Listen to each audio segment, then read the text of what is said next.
Добро вечер и добро дојдовте на разговори. Тема за вечерашните разговори е формирањето на Советот за јавни набавки.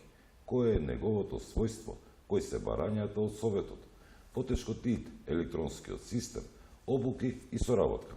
Се само дел од прашањата на кои ќе побараме одговор од доктор Златко Алексов, заменик председател на Советот за јавни набавки. Добро вечер и добро дојдовте во разговори. Добро вечер. На почетокот секако би ве прашал кога е формиран Советот? Така, Советот постои веќе 3 години, речиси 3 години. Предвиден за прв пат со законот за јавни набавки, со измените на законот во некаде во октомври-ноември 2013 година, но согласно своите надлежности започна со работа од 1 мај 2014 година. Од 1.1.2016 прерасна во државен орган. Првите неколку месеци до отпочнување со работа на Советот ни послужија да се припремиме, да ги изготвиме основните подзаконски акти, да видиме дали законскиот текст може некаде да се подобри во насока на безпрекорно стартување од 1.5.2014 година. Се обезбедивме со простор, делумно првично со персонал, се изготви уште од страна на Бирото за јавни набавки, во чиј составен дел бевме, се изготви софтверот за работа на Советот во насока на барањата за добивање согласност, така да од 1 мај можам да кажам спремни стартувавме со постапувајќи по надлежностите по кои постапува Советот. Да, со оглед тоа дека е многу млада институција, кои се надлежностите кои ги има Советот? Да, и млада институција можам да кажам дека и ние ги поминавме оние детски болести на секоја нова институција, меѓутоа успешно стартувавме. Советот решава по поднесени барања за добивање согласност. Значи пред се, речиси пред отпочнување на секоја постапка, односно пред објавување на огласот на секој тендер, неопходно е поднесување барање за добивање согласност до Советот за јавни набавки, секако доколку не се исполнети оние минимум критериуми, односно минимум услови за обезбедување на претходна доволна конкуренција. Така да, една од главните, можам да кажам, е решавање по барање за добивање согласност. Останатите надлежности се сите во функција на решенијата, односно одлуките на Советот. Водиме регистар за стручни лица, допринесуваме за унапредување на системот за јавни набавки со предлог законски одредби, мерки, подзаконски акти. Оневозможуваме доколку постојат за поднесување барања, доколку постојат долгови кон Советот од страна на договорните органи во однос на дадените стручни мислења, не во однос на работата на Советот и на решенијата, поточно во однос на стручните мислења кои Советот ги ангажира, од стручните лица поточно, кои Советот ги ангажира за давање стручни мислења. Од причина што ние, членовите на Советот, сме правници, економисти. Да, колку членови имате во Советот? Советот има 7 члена. Се екипиравме, можам да кажам, конечно. Започнавме со 5, меѓутоа обемот на работа беше предимензиониран за бројот на членови. Речиси беше невозможно да се постигне, да не се падне во задоснување, бидејќи рокот е 10 работни дена за одлучување по барањата. На наше барање ни излезе во пресред владата во делот на помош во подготовка на законски измени во насока на зголемување на капацитетите на Советот и осамостојување на Советот, а се во насока да постигнеме во работењето, да ја оствариме мисијата, визијата за која постоиме, се со цел добри, квалитетни решенија, со конкретни насоки до договорните органи за нивно понатамошно постапување при спроведување на постапките за јавна набавка. Спомнавте 7 членови, колку треба, дали тоа секако четворица треба да гласа за да се прифати јавната набавка, Да. или потребно е малку повеќе? Па, како и во многу други комисии, одлуката се носи со мнозинство од гласовите. Така да, речеси, многу малку се случаите каде сме имале несогласувања.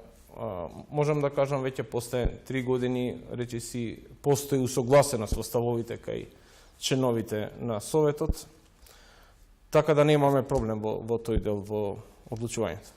Кога ве прашав за надлежностите, вие начнавте таа тема околу постапката за добивање на согласност, не е малку поопширно да ни објасните каква е постапката да се добие согласност? Така. Значи, носи одлука договорниот орган за јавна набавка, го истражува пазарот и проверува дали има доволен број понудувачи, потенцијални, на пазарот во Македонија и во странство, доколку не е утврден, односно утврда дека не постои доволен број на понудувачи во Македонија, во странство, во зависност е бројот од проценетата вредност на набавката, поднесува барање за добивање согласност со цел Советот да ги оцени, да ја оцени оправданоста од користење на техничките спецификации, односно од критериумите за утврдување на способност.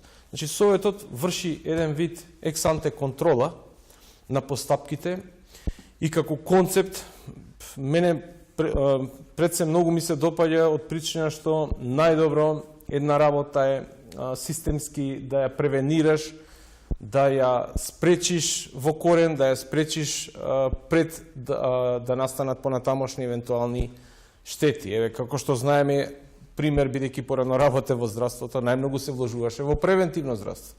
Значи, доцна е болниот, веќе е доцна доколку болниот не се излечи на прв степен, односно во примарното здравство, понатаму да проложи во болница, каде што и трошоците се големи, каде што последиците може да бидат многу поголеми, така да се што може да се спречи однапред, ми беше зборот, превентивно, добро е да се спречи. Зборувам општо како концепт за постоење на Советот за јавни набавки, како едно од актуелните дискусии и теми на релевантни оценувачки институции од областа на јавните набавки во овој момент. Секако имате и одбивање на барањата до вас, но дали се соочувате со притисоци за време на постапката или има притисоци откако ќе ги одбиете? Па, да ви кажам, лично јас, од моите сознанија и останатите членови на Советот, така имаме почнато, така функционираме до сега и верувам дека ќе остане понатаму. Притисоци, можам да кажам, никакви. Меѓутоа, чувствуваме притисок кога треба за многу кус рок да одлучиме за издавање согласност за донесување на одлука кај... Притисок на време, факт.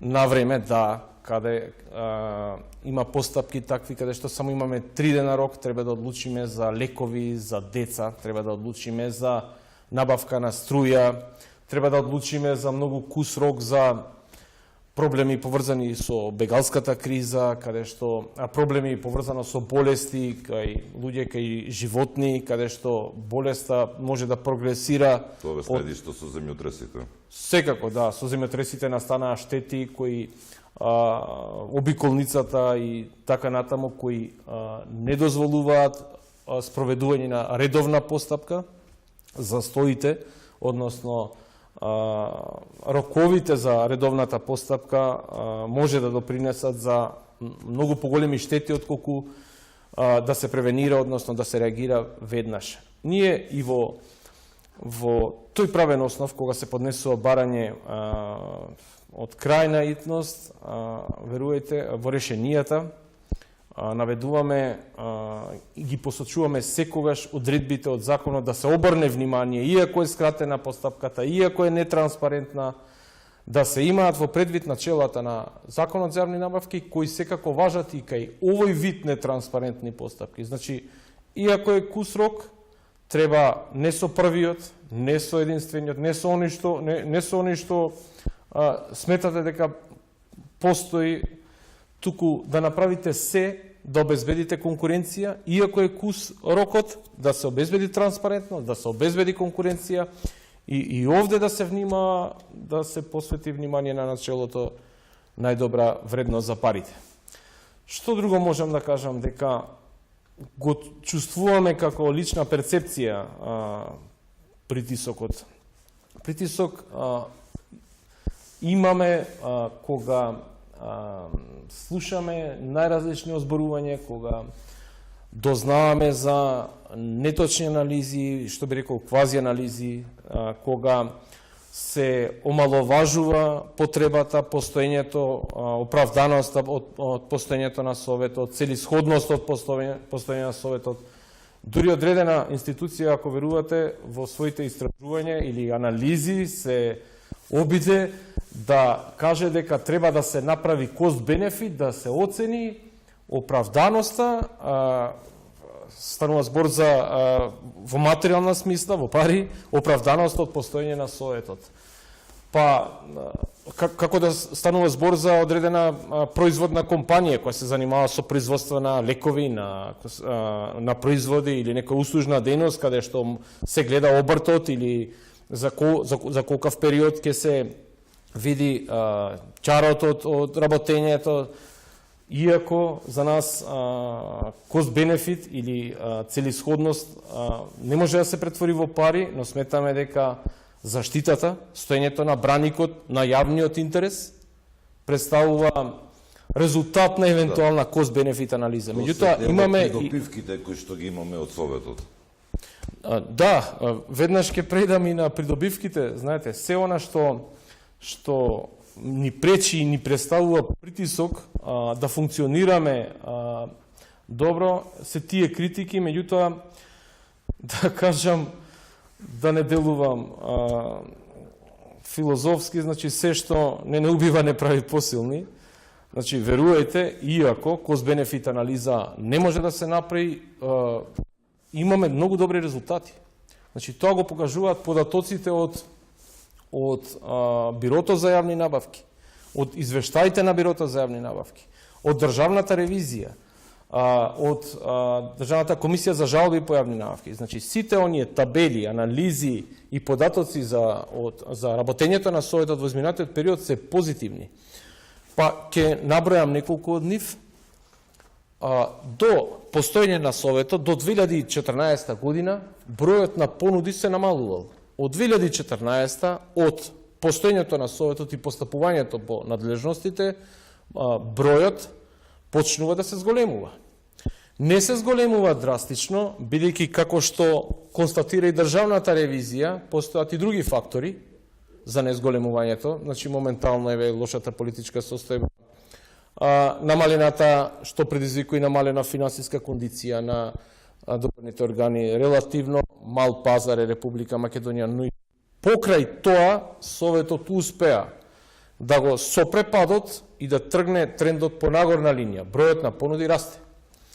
И секојдневно од спроведени анкети и од истражувања дознаваме дека договорните органи, економските оператори или во превод понудувачите и купувачите, народно да се изразам, се позадоволни и позадоволни. Од постоење на Советот па до денес намален е бројот на жалби. Намален е бројот на жалби во однос на тендерски документации, значи се подобрува квалитетот на постапките за јавни набавки. Понатаму, за тој пресек од 2014 до 2016, за што веќе постојат анализи релевантни, јавно достапни, што друго се бележи? Значи, за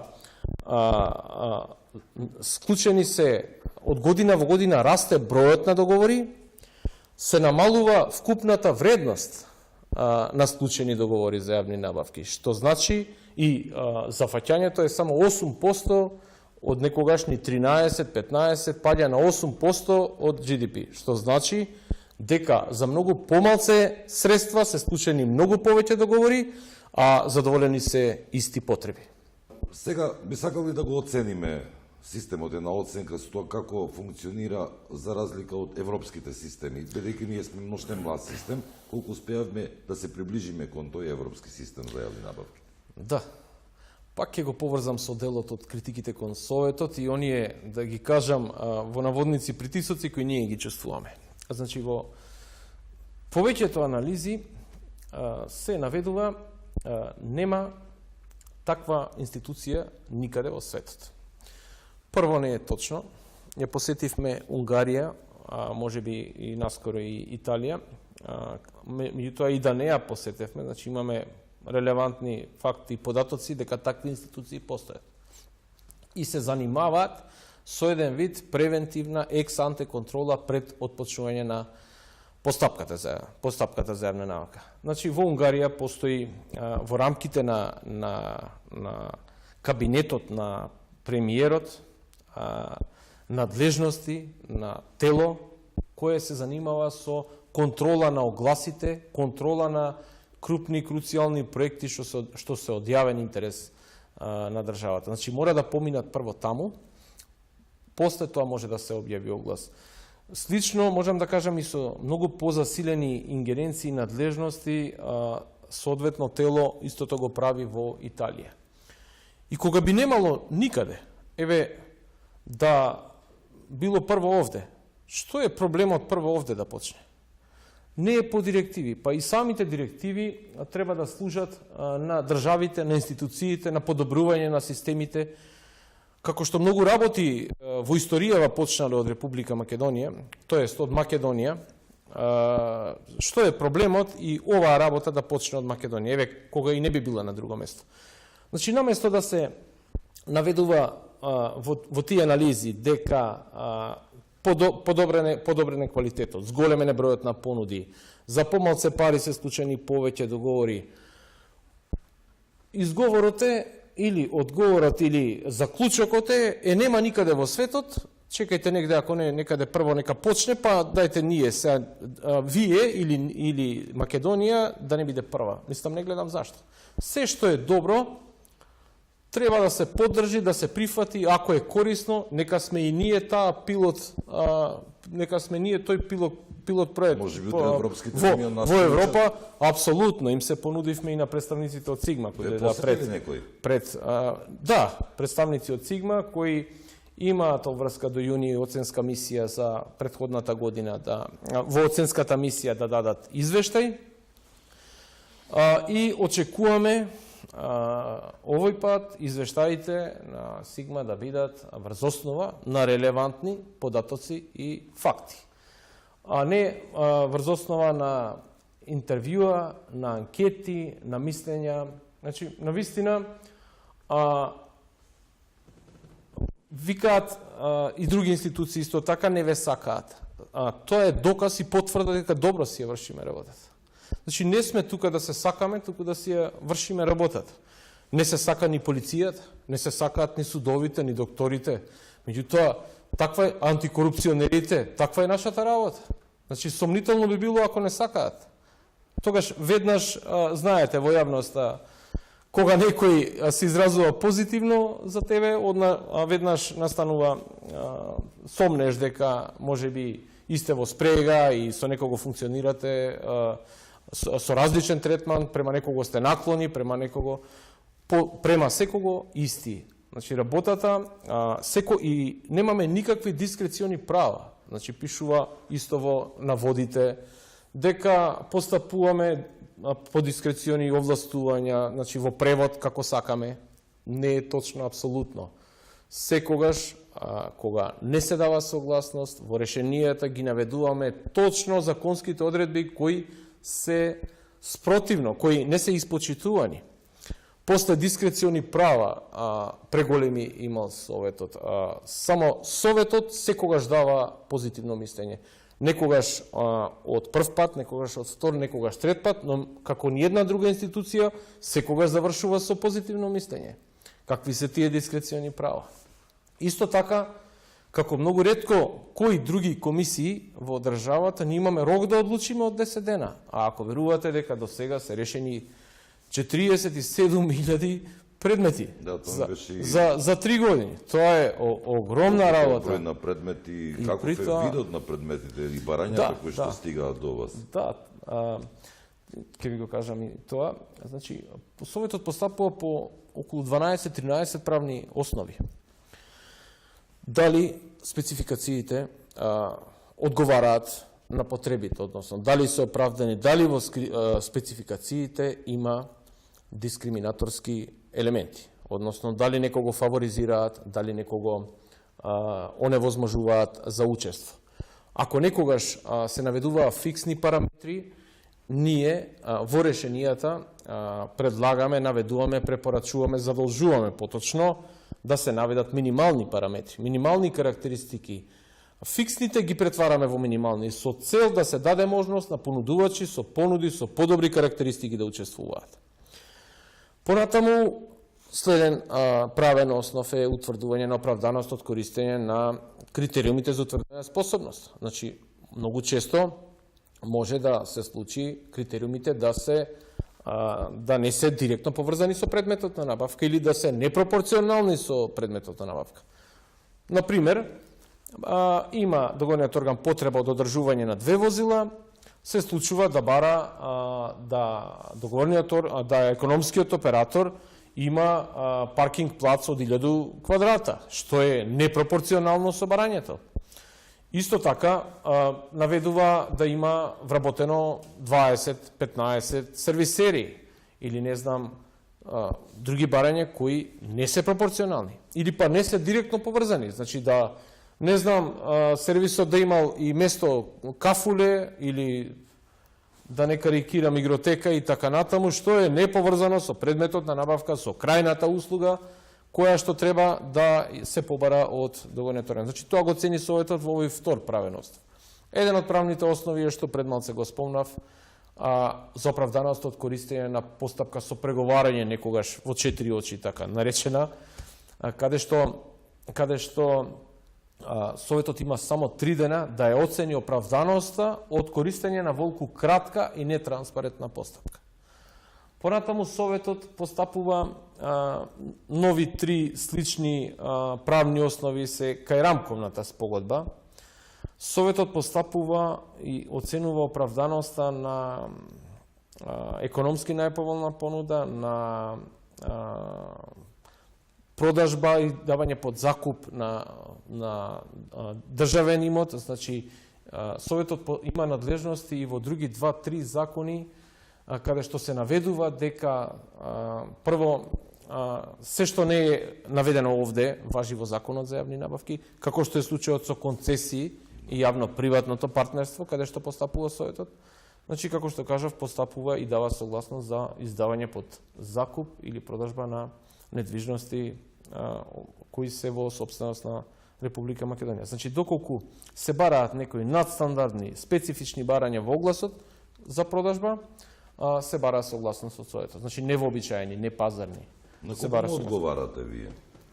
Како? Вашата одговорноста ваша кон кого е? До подносителот на барањето. Значи, тој пред да го објави огласот има обврска да обезбеди согласност од Советот. Доколку не постапи по насоките на Советот, односно доколку не обезбедил согласност од Советот, има многу строги санкции предвидени во 232 од Законот за јавни набавки. Значи, недобивањето согласност, неподнесување, барање за добивање согласност или непостапување по насоките на Советот, бидејќи Советот секогаш кога дава согласност, дава конкретни насоки.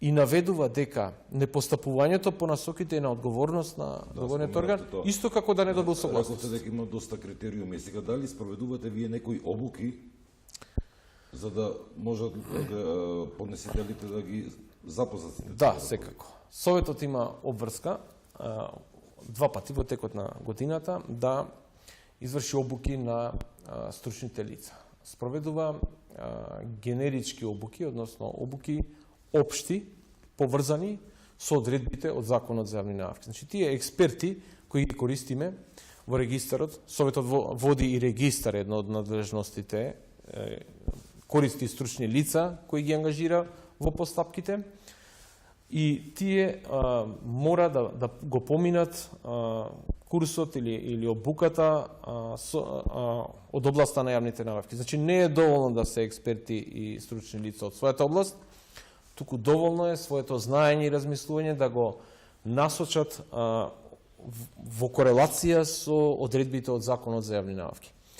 Но не се само овие обуки кои ги спроведува Советот кон стручните лица. Советот има спроведено многу останати обуки во однос на договорните органи и на економските оператори во насока на усогласување на ставовите на она како постапува Советот, што се треба да има комплетно во барањата за добивање согласност. Но Советот исто така и спроведе за стручните лица и ќе спроведува во иднина не само генерички, туку и тематски обуки од одредени области.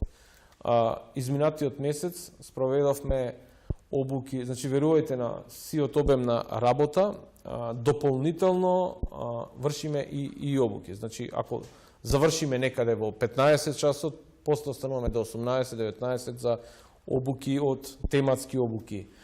Спроведовме обуки од областа на автомобилска индустрија, од областа на прехранбена индустрија, на мебел и дрвна индустрија, на биохемија, од областа на здравство, стоматологија и од фармација.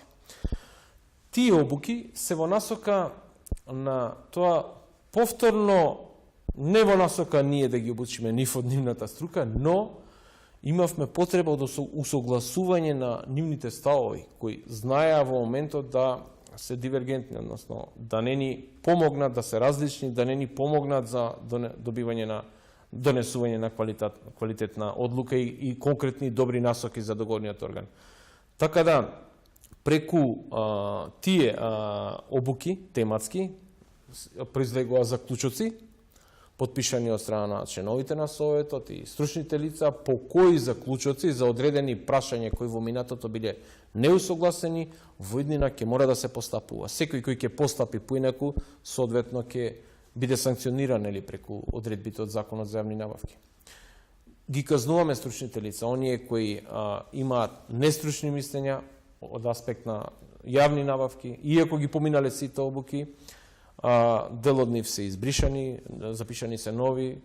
Мислам, секако, кога договорниот орган плаќа за услугата од Советот директно на стручните лица, има право да добие квалитетно мислење кој ќе му користи понатаму во оној превентивен дел пред објавување на огласот, во изготвување на добра спецификација, на добри критериуми, во насока на крајниот исход, значи за добивање најдобра вредност за парите, за нивните секојдневни активности, потреби, како и секако за крупни проекти од стратешко значење за државата. Значи, еден вид, сето ова е еден вид превентивно действие, превентивна активност во старт да се коригира, да се подобри она што може да се случи лошо во иднина со несогледливи последици. С оглед тоа дека сте и млада институција, сигурно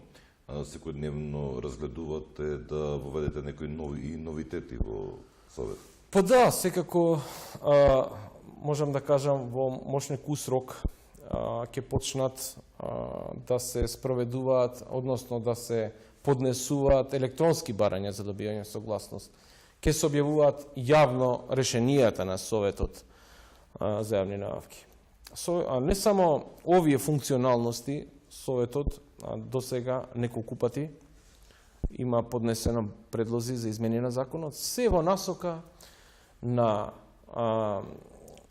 намалување на трошоците на договорните органи за поднесено барање, во насока на забрзување на постапките и на Советот и на договорните органи за нели за остварување на крајната цел, за да дојдат до задоволување на потребите.